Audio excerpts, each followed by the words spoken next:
के मस्ती एमएस में आप लोगों का फिर एक बार स्वागत है।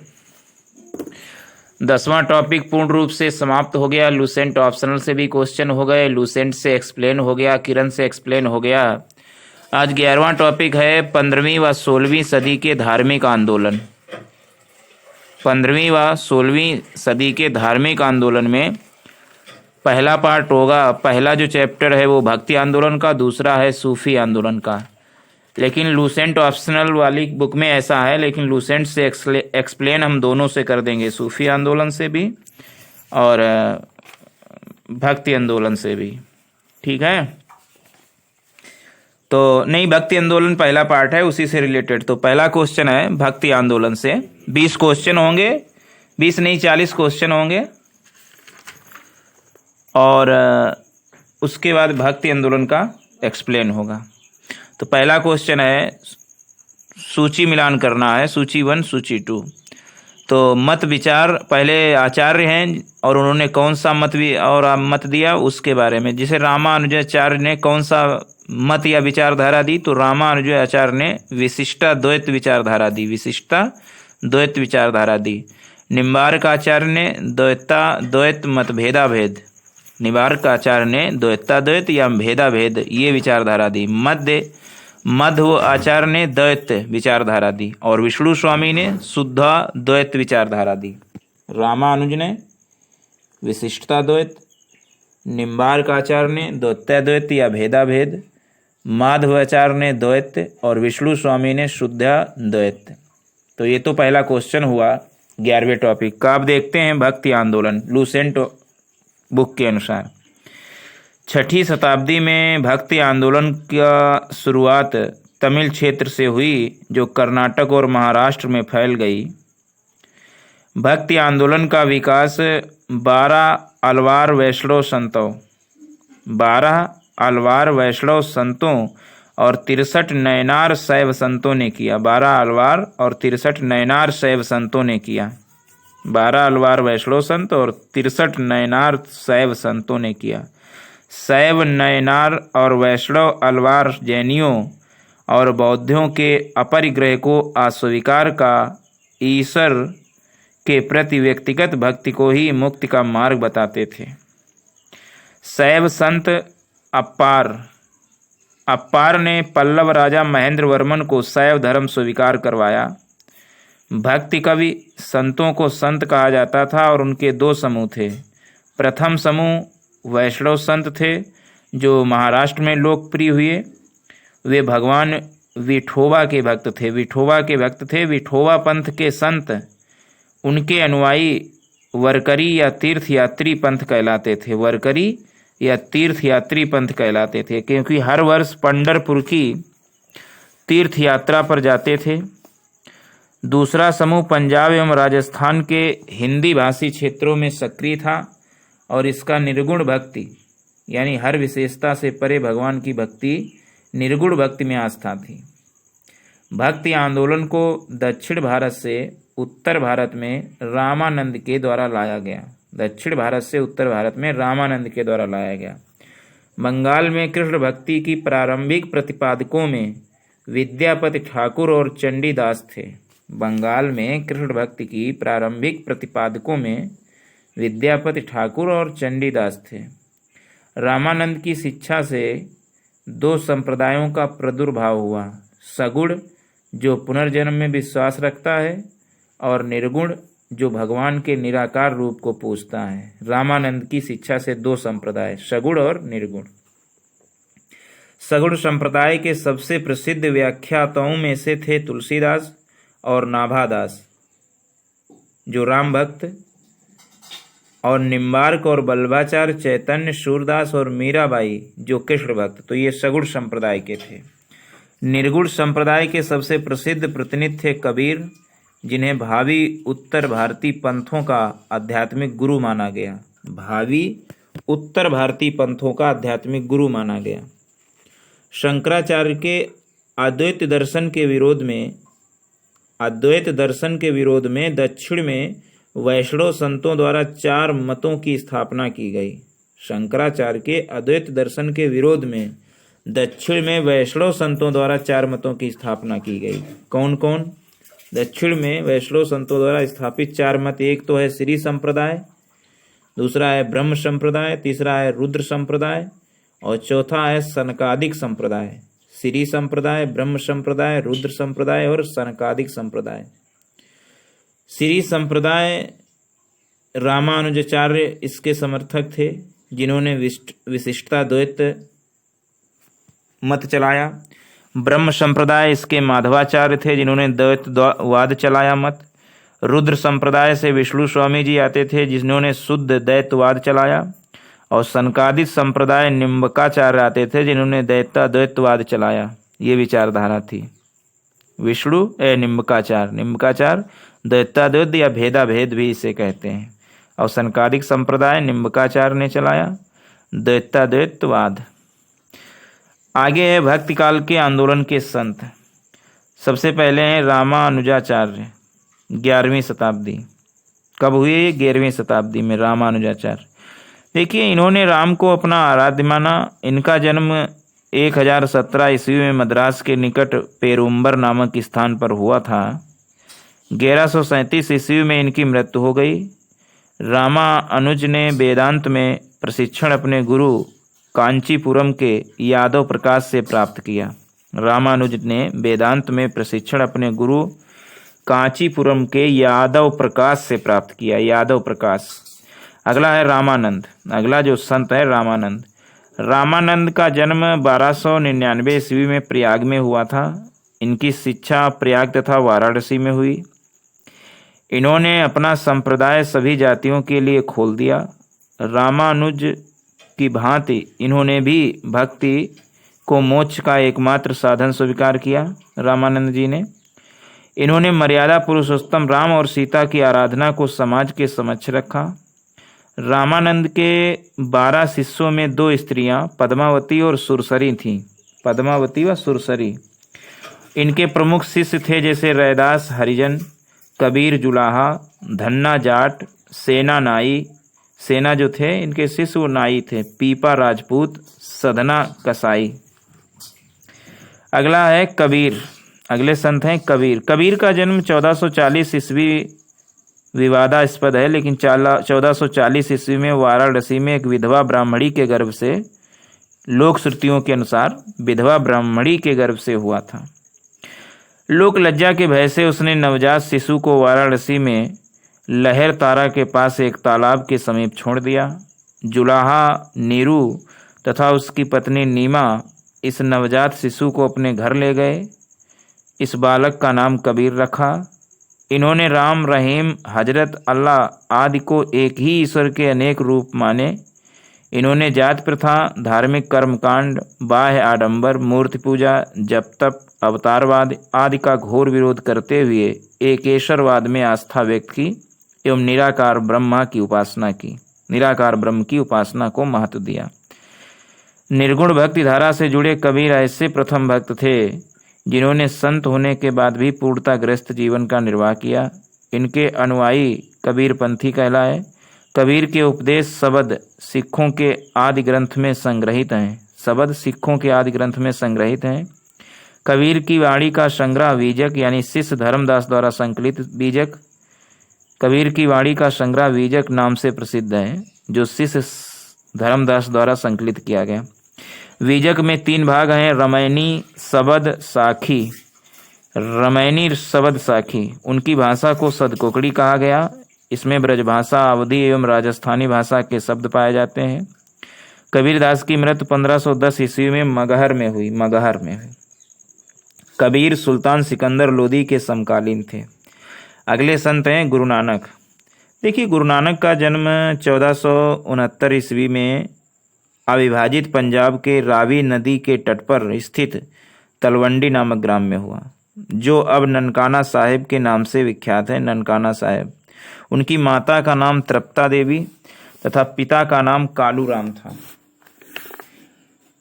बटाला के मूल राज खत्री की बेटी सुलक्षणी से उनका विवाह हुआ, जिससे उन्हें 2 पुत्र हुए। उन्होंने देश का 5 बार चक्कर लगाया, जिसे उदासीस कहा जाता है। उदासीस। उन्होंने कीर्तनों के माध्यम से उपदेश दिए। वो काव्य रचना करते थे और रबाब के संगीत के साथ गाया करते थे। सारंगी उनका स्वामी भक्त शिष्य मर्दाना बजाया करता था। अपने जीवन के अंतिम क्षणों में उन्होंने रावी नदी के किनारे करतारपुर में अपना डेहरा माने मठ स्थापित किया। अपने जीवन काल में ही उन्होंने आध्यात्मिक आधार पर अपने पुत्रों की जगह अपने शिष्य भाई लहना यानी अंगद को अपना उत्तराधिकारी नियुक्त किया। उनकी मृत्यु 1538 ईस्वी में करतारपुर में हुई। नानक ने सिख धर्म की स्थापना की। नानक सूफी संत बाबा फरीद से प्रभावित थे। अगला संत है चैतन्य स्वामी। देखिए, चैतन्य का जन्म 1486 ईस्वी में नवद्वीप, जो बंगाल में पड़ता है, नवद्वीप के मायापुर गांव में हुआ था। इनके पिता का नाम जगन्नाथ मिश्र एवं माता का नाम सची देवी था। पाठशाला में चैतन्य को निमाई पंडित या गौरांग कहा जाता था। निमाई पंडित या गौरांग कहा जाता था। चैतन्य का वास्तविक नाम विशंबर था। इन्होंने गोसाई संघ की स्थापना की और साथ ही संकीर्तन प्रथा को जन्म दिया। इनके दार्शनिक सिद्धांत को अचिंत भेदाभेदवाद के नाम से जाना जाता है। दार्शनिक सिद्धांत को अचिंत भेदाभेदवाद के नाम से जाना जाता है। सन्यासी बनने के बाद बंगाल छोड़कर पुरी यानी उड़ीसा चले गए, जहां उन्होंने 2 दशक तक भगवान जगन्नाथ की उपासना की। इसकी मृत्यु 1533 ईस्वी में हो गई चैतन्य स्वामी जी की। अगला है श्री मध्य वल्लभाचार्य। श्री मध्य वल्लभाचार्य का जन्म 1479 ईस्वी में चंपारण यानी वाराणसी में हुआ था। इनके पिता का नाम लक्ष्मण भट्ट तथा माता का नाम यल्लमगर था। इनके पिता का नाम, श्री वल्लभाचार्य जी के पिता का नाम लक्ष्मण भट्ट तथा माता का नाम यल्लमगर था। इनका विवाह महालक्ष्मी के साथ हुआ। इनके 2 पुत्र थे, गोपीनाथ जो 1511 में इसका जन्म हुआ गोपीनाथ का, तथा विट्ठलनाथ जो 1516 में जन्मे। 2 पुत्र थे, गोपीनाथ और विट्ठलनाथ। इन्होंने गंगा यमुना संगम के समीप अरैल नामक स्थान पर, मध्य वल्लभाचार्य जी ने अरैल नामक स्थान पर अपना निवास स्थान बनाया। वल्लभाचार्य ने भक्ति साधना पर विशेष जोर दिया। इन्होंने भक्ति को मोक्ष का साधन बताया। इनके भक्ति मार्ग को पुष्टि मार्ग कहते हैं। सूरदास वल्लभाचार्य के ही शिष्य थे। अगले संत हैं गोस्वामी तुलसीदास। देखिए, इनका जन्म उत्तर प्रदेश के बांदा जिले में राजापुर गांव में 1532 ईस्वी में हुआ। इन्होंने रामचरितमानस की रचना की। इनकी मृत्यु 1623 ईस्वी में हुई। तुलसीदास मुगल शासक अकबर एवं मेवाड़ के शासक राणा प्रताप के समकालीन थे। अगला है धन्ना। देखिए, धन्ना का जन्म 1415 ईस्वी में एक जाट परिवार में हुआ था। राजपुताना से बनारस आकर ये रामानंद के शिष्य बन गए। कहा जाता है कि इन्होंने भगवान की मूर्ति को हठात भोजन कराया था धन्ना ने। अगला है मीराबाई। मीराबाई का जन्म 1498 ईस्वी में मेड़ता जिले के चौकारी ग्राम में हुआ था। इनके पिता का नाम रतन सिंह राठौर था। इनका विवाह 1516 ईस्वी में राणा सांगा के बड़े पुत्र और युवराज भोजराज से हुआ था। अपने पति की मृत्यु के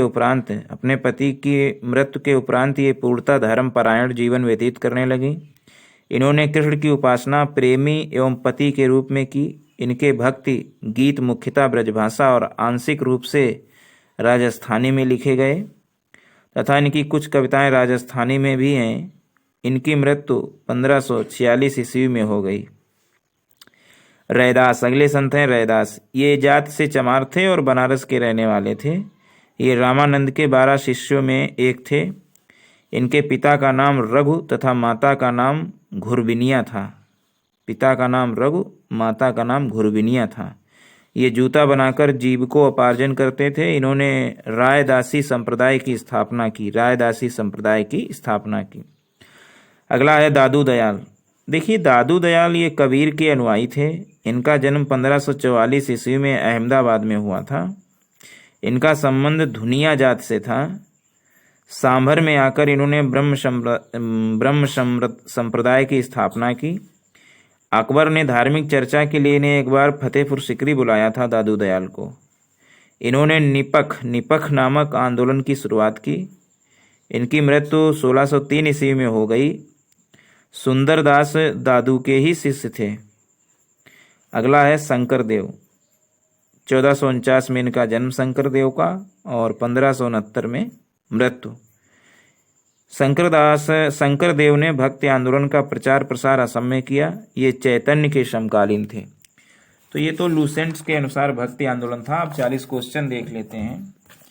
दूसरा क्वेश्चन है भक्ति आंदोलन के प्रारंभिक प्रतिपादक थे। तो सभी जानते हैं प्रारंभिक प्रतिपादक जो थे वो रामानुजाचार्य जो 11वीं शताब्दी में हुए, जिनका जन्म 1017 में मद्रास के निकट पेरुम्बर नामक स्थान पर हुआ था। तीसरा है पंजाब में भक्ति आंदोलन के अग्रदूत थे। तो पंजाब में भक्ति आंदोलन के अग्रदूत थे नानक जी, और नानक जी का जन्म 1469 में हुआ था। तलवंडी जो अब नानका साहिब है, माता इनकी तृप्ता, कालूराम पिता, पत्नी सुलक्षणी।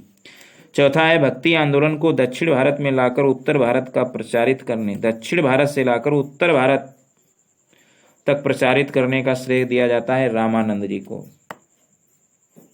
रामानंद का जन्म 1299 ईस्वी में प्रयाग में हुआ था। पद्मावती व सुरासरी इनकी 12 शिष्यों में 2 स्त्रियां भी थीं, पद्मावती और सुरासरी। रैदास, कबीर, धन्ना, सेना, पीपा, सधना, ये सब इनके शिष्य थे। कबीर के गुरु कौन थे? रामानंद। संत कबीर का जन्म कहाँ हुआ था? तो संत कबीर का जन्म मगहर वाराणसी में बताया जाता है। लहर तारा तालाब के पास पाए गए थे और जुलाहा नीरू और नीमा ने इनको पाला पोसा था, ऐसा बताया जाता है। अगला है निम्नलिखित में से कौन सा वाक्य दक्षिण भारत के भक्ति आंदोलन के संदर्भ में सत्य है? तो पहला और तीसरा सत्य है। पहला क्या है? इसका नेतृत्व कई लोकप्रिय संतों द्वारा किया गया, सही है। तीसरा, इसने जाति व्यवस्था का विरोध किया, ये भी सही है। दूसरा जो है, इसके समर्थक संस्कृत में बोलने एवं लिखते थे, ये गलत है। संस्कृत में नहीं, अपनी अपनी भाषा में लिख भी सकते थे, हिंदी ज़्यादा बोलते थे। चौथा, इसके प्रचार प्रसार में महिलाएं सक्रिय रूप से भाग नहीं लेती थी, ये गलत है, महिलाएं भी भाग लेती थी। तो पहला, दूसरा, तीसरा सही है। नेतृत्व कई लोकप्रिय संतों द्वारा किया गया और इसने जाति व्यवस्था का विरोध भी किया।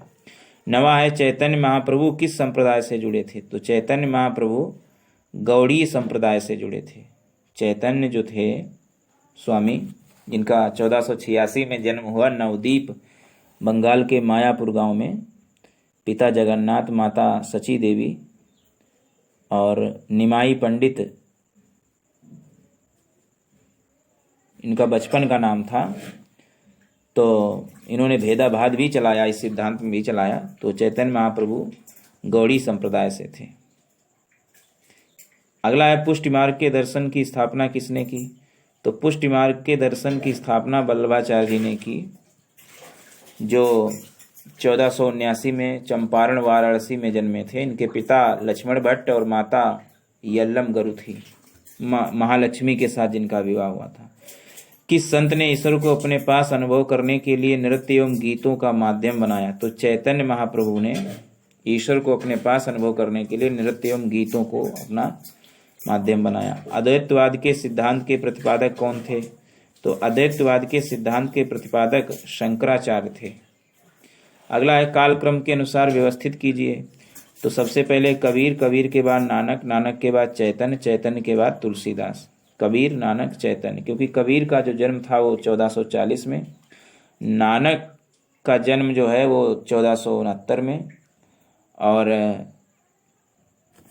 चैतन्य का जो जन्म है वो हमने बताया 1486 में, और 1532 में तुलसीदास जी का। तो ये कालक्रम है। गीत गोविंद के रचयिता जयदेव। भक्ति आंदोलन के दौरान असम में किसने इस आंदोलन का प्रतिनिधित्व किया? तो शंकर देव, जो 1449 में जन्मे थे, 1569 में इनकी मृत्यु हो गई। तो असम में इन्होंने प्रचार प्रसार भक्ति आंदोलन का किया।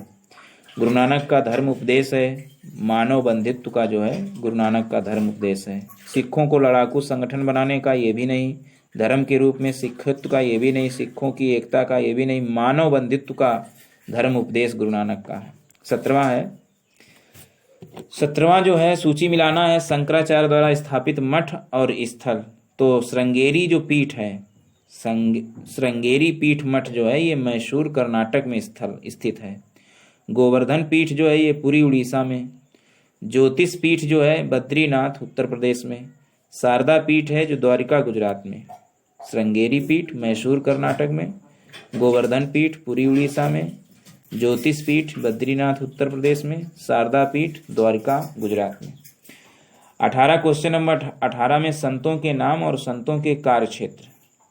संतों के नाम और संतों के कार्यक्षेत्र। वल्लभाचार्य जो संत हैं इनका कार्यक्षेत्र उत्तर प्रदेश राजस्थान है। चैतन्य महाप्रभु इनका कार्यक्षेत्र बंगाल में। मीराबाई का कार्यक्षेत्र राजस्थान में और नामदेव का कार्यक्षेत्र महाराष्ट्र में। 19वां है किस भाषा को लोकप्रिय बनाने में कवि चंडीदास का योगदान है। तो बंगाली भाषा को लोकप्रिय बनाने में कवि चंडीदास का योगदान है। 20वां सूची मिलाना है संत और उनकी रचनाओं की भाषा। मीराबाई की रचनाओं की भाषा हिंदी। त्यागराज की रचनाओं की भाषा तेलुगु। चंडीदास की रचनाओं की भाषा बंगला और पुरंदरदास की रचनाओं की भाषा कन्नड़। मीरा हिंदी, त्यागराज तेलुगु, चंडीदास बांग्ला, पुरंदरदास कन्नड़। 21वां क्वेश्चन है भक्ति को दार्शनिक आधार प्रदान करने वाले प्रथम आचार्य कौन है। तो भक्ति को दार्शनिक भाव प्रदान करने वाले प्रथम आचार्य जो हैं वो रामानुजाचार्य जी हैं। भक्ति को दार्शनिक आधार प्रदान करने वाला। 22वां क्वेश्चन है कि महावीर ऋषि धर्म यानी एक शरण संप्रदाय महापुरुषी धर्म के संस्थापक शंकर देव हैं। 23वां है शंकराचार्य का जन्म 788 ईस्वी में केरल के किस गांव में हुआ था। तो शंकराचार्य का जन्म 788 ईस्वी में केरल के कलाड या कलाद गांव में हुआ था। 24वां क्वेश्चन है सभी भक्त संतों के मध्य एक समान विशेषता थी कि उन्होंने अपनी वाणी को उसी भाषा में लिखे जिसे उनके भक्त समझते थे। ये सबकी विशेषता है। पुरोहित वर्ग की सत्ता को नकारा, ये सभी ने नहीं नकारा। स्त्रियों को मंदिर जाने के प्रोत्साहित किए, सभी ने नहीं किया। मूर्ति पूजा को प्रोत्साहित किया, सभी ने नहीं किया। लेकिन एक विशेषता सबकी थी, सभी भक्ति संतों की, कि अपनी वाणी को उसी भाषा में लिखें जिसे उनके भक्त समझते थे। 25वां क्वेश्चन जो है वो है कि भक्ति आंदोलन का प्रारंभ किया गया। तो आलवार व नयनार संतों द्वारा, हमने बताया तो था। 26वां है रामानुज के अनुयायियों को कहा जाता है। जो रामानुज के अनुयायी हैं तो रामानुज के अनुयायियों को वैष्णव कहा जाता है। आदि शंकर जो बाद में शंकराचार्य बने उनका जन्म हुआ था। तो आदि शंकर जो बाद में शंकराचार्य बने उनका जन्म केरल में हुआ था। कहाँ हुआ था? केरल में उनका जन्म हुआ था। 28वां बीजक का रचयिता कबीर दास हैं। भक्ति रस कवित्री मीराबाई थी एक कुलीन नारी जिसने कभी विवाह नहीं किया, या गुजराती शाही परिवार से संबंधित जिनका विवाह राजपूत से हुआ, या मध्य प्रदेश के एक पुजारी की पुत्री, या एक राजपूत शासक की पत्नी। तो सही ऑप्शन है डी, एक राजपूत शासक की पत्नी थी। 30वां क्वेश्चन है प्रसिद्ध भक्त कवित्री मीराबाई के पति का नाम क्या था। तो पति का नाम था राजकुमार भोज राज। क्या नाम था? राजकुमार भोज राज इनके पति का नाम था। बुद्ध और मीराबाई के जीवन दर्शन में मुख्य साम्य क्या है, मतलब एक समानता क्या है। तो बुद्ध और मीराबाई के जीवन दर्शन में मुख्य साम्य ये है कि वे दोनों लोग संसार दुखपूर्ण है ये मानते हैं। अगला है ब्रह्म सत्य है और जगत मिथ्या, भ्रम या माया है, या किसकी युक्ति है। तो ब्रह्म सत्य है और जगत मिथ्या है ऐसा मानने वाले शंकराचार्य हैं। कौन है? शंकराचार्य जी। निम्नलिखित में से किसे कुछ विचारकों ने प्रक्षत्र बौद्ध की संज्ञा दी। प्रक्षत्र बौद्ध, तो प्रक्षत्र बौद्ध जो है शंकराचार्य को कहा जाता है।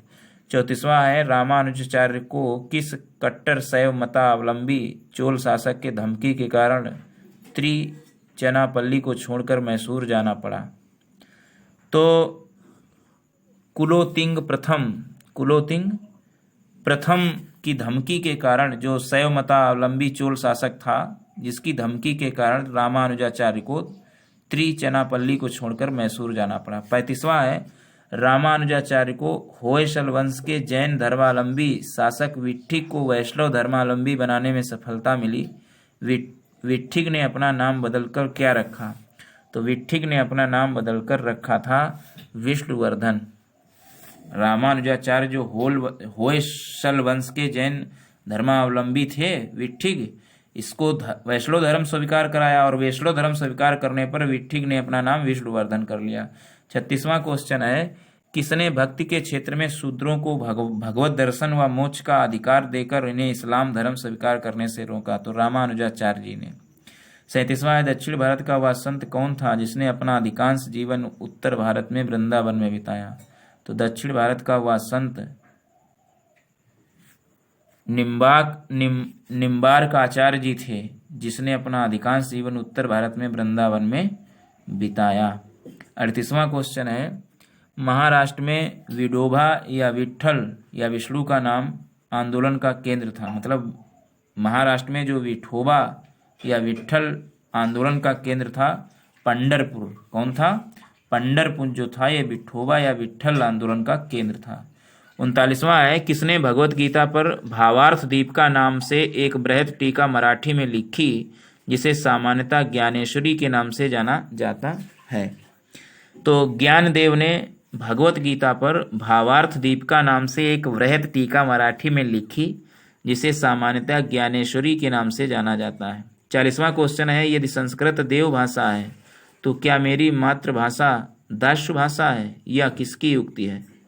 यदि संस्कृत देव भाषा है तो क्या मेरी मातृभाषा यानी मराठी दास्य भाषा है या युक्ति एकनाथ जी की है? किसकी है? एकनाथ की जी की। तो ये 40 क्वेश्चन हुए इस वीडियो में। लास्ट क्वेश्चन था ये।